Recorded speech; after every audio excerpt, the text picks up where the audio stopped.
Je demande à tous et à toutes qui rêvent, invoquent comme prétexte, une fois de plus. Kevin kruipt rond de 3 uit zijn nest. Hij weet niet wat te doen, maar dat is best. Anders zoet hij veel te vele zorgen maken. Klagen, twijfelen in zijn hoofd, maar dat is geen deel van zijn dag. Het is een kleine, krappe, korte routine. Een sleur waarin dat hij vastzit. Hij verdrinnen met een uitstalraam en verschillende keuzes, maar alle dagen weer dezelfde leuzen. Maar Kevin trekt hem daar niet veel van aan. Nu doet gewoon zijn ding en trekt zijn plan. Probleem zijn legio, maar niemand rond en pak het dan. Nee, Kevin werkt voor een grote man. Zijn dagen zijn gevuld met offers, winnen voor zichzelf.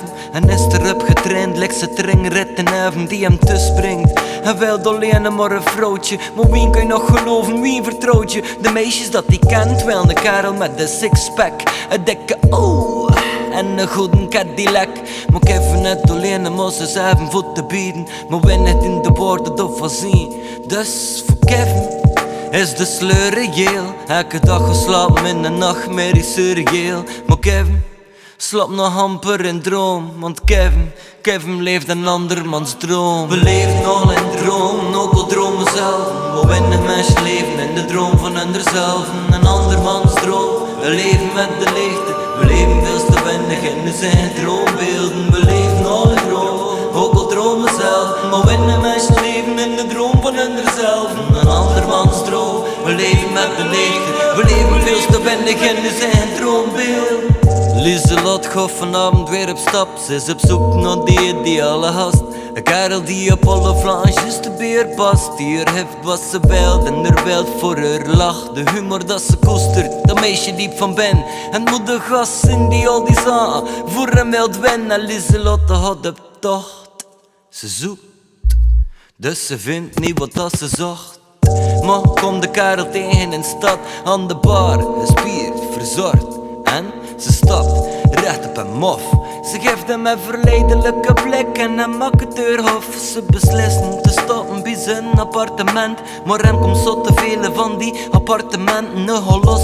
Nu zou er wel een keer wel arrangeren, domineren. Die 2 dagen spoon door ze wezen. Maar Lieselot is niet op zoek naar het waarom, maar het thuisplekken. Ze wil de hassel mee te huwen, maar Jan, die peestert zinnen van. En met de Lieselot niet gewillig is een stotter door een ramp. Jan ramt het meisje tegen de muur en doet alles wat dat die wou in alle geuren en kleuren. En Lieselot verliest op dat moment de hoop, want ook Lieselot leeft een andermans droom. We leven al in droom, ook al dromen zelf. We winnen mensen leven in de droom van hunzelf. Een andermans droom, we leven met de leegte. We leven veel te weinig in zijn droombeelden. We leven al in droom, ook al dromen zelf. Maar winnen mensen leven in de droom van hunzelf. Een andermans droom, we leven met de leegte. We leven veel te weinig in zijn droombeeld. Kevin is zijn werk getermineerd en vandaag is de eerste dag voor te solliciteren op wat anders. Genoeg met jobs die hem limiteren en gebruiken, misbruiken. Nu staat hij op zijn strepen.